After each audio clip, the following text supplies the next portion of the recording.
ಬಸವರಂಗ ಅವರಲ್ಲ ಈ ಕಡೆ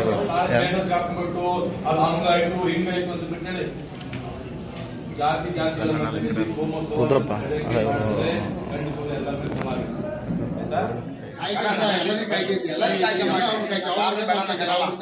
ಇದು ಸಾರ್ವಜನಿಕರ ಸ್ವತ್ತು. ನಾವು ಬೆಳಗಕ್ಕಾಗಲ್ಲ. ತಾಲೂಕು ಮಿಸ್ಟಿಗೆ 250 ಹೇಳ್ತಾರೆ, ನಾವು ಬೆಳಗಕ್ಕಾಗಲ್ಲ. ದೇವಸ್ಥಾನ ಇದು ಒಂದು ಕೈ ಮುಗಿಲಿ, ನಿಮ್ಮ ಸಲಹೆ ಎಲ್ಲ ತಿಳ್ಕೊಳ್ಳಿ. ಅವ್ರ ಸಲಹೆ ಏನು ಹೇಳ್ತಾರೆ ನೀವು ಕೇಳಿ, ನಮ್ಮ ಸಲಹೆ ಈಗ ನೋಡ್ರಿ, ಸಾರ್ವಜನಿಕ ಸ್ಥಳ ಅಂದ್ರೆ ಎಲ್ಲವೂ ಅಷ್ಟೇ ಐತಿಲ್ಲ. ಮೊದ್ಲಿಂದು ಕಾಲ ಈಗಿಲ್ಲ. ಕಾನೂನುಬದ್ಧವಾಗಿ ಯಾವುದೇ ಇರಲಿ ಸಾರ್ವಜನಿಕ ಸ್ಥಳಗಳಿಗೆ ಎಲ್ಲೆಲ್ಲಿ ಅವಕಾಶ ಇದೆ ಎಲ್ಲ ಕಡೆ ಪ್ರವೇಶ ಇದೆ. ಈಗ ನಾವು ಇರ್ತಕ್ಕಂಥದ್ದು ದಾವಣಗೆರೆ ಜಿಲ್ಲೆಯ ಸಣ್ಣ ಹೊಸಪಟ್ಟಣ ಮುಂದಿನ ಹೋಬಳಿಯ ಬೆಳಲಗೆರೆ ಗ್ರಾಮದಲ್ಲಿ ನಿನ್ನೆ ದಿವಸ ಅಂದರೆ 31/7/2026 ಸುಮಾರು ರಾತ್ರಿ 9 ಗಂಟೆಗೆ ಇಲ್ಲಿ ಬೆಳಗೆರೆ ಊರಲ್ಲಿ ದೇವಸ್ಥಾನದ ಹತ್ರ ಒಂದು ಅಹಿತಕರ ಘಟನೆ ಆಗಿದೆ. ಅಂದರೆ ದೇವಸ್ಥಾನಕ್ಕೆ ಕೆಲವು ಒಂದು ಕೋಮಿನ ಹುಡುಗರು ಪ್ರವೇಶ ಮಾಡಿದಾಗ ಇನ್ನೊಂದು ಕೋಮಿಂದ ತಡೆದು ವಿಕೋಪ ಆಗಿದೆ.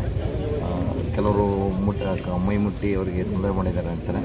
ಅದು ಇನ್ನೂ ತನಿಖೆ ಆಗಿದೆ. ನಮ್ಮ ಪೊಲೀಸರು DSP ತನಿಖೆ ಮಾಡೋದು ಅಟ್ರಾಸಿಟಿ ಕೇಸ್ ಬುಕ್ ಆಗಿದೆ. ಯಾರು ತಪ್ಪಿತಸ್ಥರಿದ್ದಾರೆ ಅವ್ರ ಮೇಲೆ ಖಂಡಿತ ನಿರ್ದೇಶನಕ್ಕೆ ಕ್ರಮ ಕೈಗೊಳ್ಳುತ್ತೀವಿ. ಯಾರು ಕಾನೂನು ಕೈಗೊಳ್ಳಬಾರ್ದು. ಅದೇ ರೀತಿ ಸಂವಿಧಾನದ ಪ್ರಕಾರ ಎಲ್ಲರಿಗೂ ದೇವಸ್ಥಾನದಲ್ಲಿ ಪ್ರವೇಶಕ್ಕೆ, ಸಾರ್ವಜನಿಕ ಸ್ಥಳದಲ್ಲಿ ಪ್ರವೇಶಕ್ಕೆ ಅನುಮತಿ ಇದೆ. ಯಾರೂ ಸಹಿತ ಅವ್ರನ್ನ ತಪ್ಪಿರ್ತಾರೆ, ಯಾರನ್ನೋ ತರಬೇಕಂತ ಕೆಲಸ ಮಾಡೋದು ಧಾರ್ಮಿಕ ವಿಚಾರ. ಅವ್ರು ದೇವ್ರಿಗೆ ನಮಸ್ಕಾರ ಮಾಡ್ಕೊಂಡು ಹೋಗ್ಬೇಕು ಅಂತಿದ್ರೆ ಅಲ್ಲಿ ಒಳಗೆ ಹೋಗಿ ನಮಸ್ಕಾರ ಮಾಡೋಕ್ಕೆ ಅವಕಾಶ ಇದೆ. ತಡಿತಕ್ಕಂಥ ಕೆಲಸನೂ ಯಾರು ಮಾಡಬಾರ್ದು. ಈ ನಿಟ್ಟಿನಲ್ಲಿ ಇವತ್ತೇ ಒಂದು ಸಭೆಯನ್ನು ಮಾಡಬೇಕು, ಶಾಂತಿ ಸಭೆ ಮಾಡಬೇಕು. ಆದರೆ ಅವ್ರನ್ನ ಏನೇ ಪೆಟ್ಟು ತಿಂದಿವಿ ಅಂತ ಹೇಳ್ತಾರೆ, ಅವರನ್ನು ಚಿಟಕೆರೆ ಹಾಸ್ಪಿಟ್ಲಿಗೆ ದಾವಣಗೆರೆ ಸೇರಿಸಿದೆ. ಟ್ರೀಟ್ಮೆಂಟ್ ನಡೀತಾ ಇದೆ. ಇನ್ನು ಪೊಲೀಸ್ ವತಿಯಿಂದ ಮುಂದಿನ ತನಿಖೆ ಮಾಡ್ತಾರೆ. ಅಟ್ರಾಸಿಟಿ ಕೇಸ್ ಬುಕ್ ಆಗಿದೆ, ತನಿಖೆ ಮಾಡ್ತಾರೆ. ತನಿಖೆಯಿಂದ ಏನೇನಾಗಿದೆ ಅನ್ನೋದು ಹೊರಬಿಡಬೇಕಾಗಿದೆ ಸತ್ಯ. ಈ ನಡುವೆ ನಾವು ಒಂದು ಶಾಂತಿ ಸಭೆ ಮಾಡಿ ಮೊನ್ನೆ ಜಿಲ್ಲಾಧಿಕಾರಿಗಳು, ಮೊನ್ನೆ SP ಸಾಹೇಬರು ಈ ದಿನ ಬಂದು ಶಾಂತಿ ಸಭೆ ಮಾಡಿ ಎಲ್ಲ ಜನಾಂಗದವ್ರನ್ನ ಕರೆದು ಮಾಡಿದರು. ಯಾರು ಕಾನೂನನ್ನು ಕೈಗೆತ್ಕೋಬಾರ್ದು. ಕಾನೂನು ಕೈಗೆತ್ಕೊಂಡ್ರೆ ಮುಂದಿನ ಕಾನೂನು ರೀತಿ ಪರಿಣಾಮ ಎದುರಿಸಬೇಕಾಗತ್ತೆ ಹೇಳಿ ಯಾರು ಕಾನೂನು ಕೈಗೆತ್ಬೋದು, ಸುವ್ಯವಸ್ಥೆ ನಡ್ಕೋಬೇಕು. ಎಲ್ಲ ಸರ್, ಊರಲ್ಲಿ ನಿನ್ನೆ ಅಜ್ಜಿ ಹಬ್ಬ ಅಂತಂದು ಹೇಳಿ ಹಮ್ಮಿಕೊಂಡಿದ್ವಿ. ಊರಿನ ಪರವಾಗಿ ನಮ್ಮ ಸಮಾಜದವರು ಎಲ್ಲರೂ ಒಂದೇ ಭಜನೆ ಮಾಡ್ಕೊಂತ ತಗೊಂಡೋಗಿ ಕೂರಿಸಿ ಬರ್ತೀವಿ ಸರ್.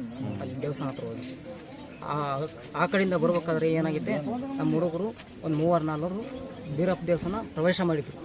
ಪ್ರವೇಶ ಮಾಡಿದ ಮೇಲೆ ಏನಾಗೈತೆ, ಅವರು ಏಕಾಏಕಿ ಒಳಗಿಂದ ಬರ್ತಾನೆ ಕಟ್ಟಿ ಹಾಕಿ ಹೊಡೆದ್ರು.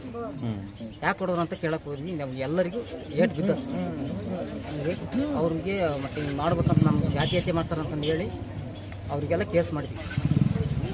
ಕೇಸ್ ಮಾಡಿ ಈಗ ಅದೇ ಅಲ್ಲಿನ ತನಕ DC AC ತನಕ ಹೋಗಿರೋದು ಇದೇ ಕಾರಣಕ್ಕೆ.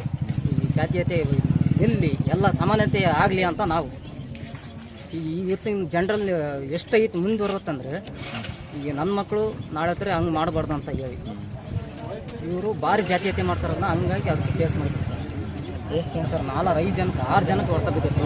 ಅವರೆಲ್ಲ MNC ಮಾಡ್ಸೋಕ್ಕೆ ದಾವಣಗೆರೆಗೆ ಹೋಗ್ತಾರೆ. ಈಗ ಐಸವಣ್ಣಗರ ಇಲ್ಲಿ ಬರ್ತಾರೆ. ಅದು ಒಂದು FIR ಹರಿಬೇಕು. ಈಗ AC ಎಲ್ಲರೂ ಬಂದರು. ನಮ್ಮೂರಾಗ ಅಜ್ಜಿ ಹಬ್ಬ ಇತ್ತು. ಅಜ್ಜಿ ಹಬ್ಬನ ಓಟ್ರು ಸೇರ್ಕೊಂಡು ಕಳಿಸ್ಬರಕ್ಕಂತ ಹೋಗಿದ್ವಿ. ಬರ್ತಾ ದೇವಸ್ಥಾನಗಳಿಗೆ ಕೈ ಮುಖಾಂತ ಬಂದ್ವಿ. ಬರಕಾರ ಕೈ ಮುಗಿಯಕ್ಕಂತ ಹೋಗಿದ್ರು ನಮ್ಮ ಹುಡ್ರು. ಅವ್ರನ್ನ ಬೀರ್ಲಿಂಗೇಶ್ವರ ದೇವಸ್ಥಾನಕ್ಕೆ ಹೋಗಿದ್ರು. ಏಕೆ ಬಂದು ಅವ್ರನ್ನ ಹೊಡೆದು ಏನು ಕೊಡಿದ್ರು ಅಂತ ನಮ್ಮ ಜನಾಂಗದವ್ರು, ಮಾದಿಗೆ ಜನಾಂಗದವ್ರು ಒಳಗೆ ಬರ್ತಾರೆ ಇವರು ಅಂತಂದೇಳಿ ಹೊಡೆದು. ಮೊದಲಿಂದಲೇ ಯಾರು ಹೋಗಲ್ಲ, ಬಿಟ್ಕೊಂಡಲ್ಲ ನಾವು ಹೋಗಲ್ಲ. ಹೊರಗ ನಿಂತ್ಕೊಂಡು ಪೂಜೆ ಮಾಡ್ಕೊಳೋದು ಬರೋದು ಹಿಂಗೆ ಮಾಡ್ತಿದ್ವಿ. ಹೊಡೆದು ಇದು ಮಾಡಿದ್ರು. ನಮ್ಮ ಹುಡ್ರು ಒಂದು 6 ಜನ ಹೋಗಿದ್ರು.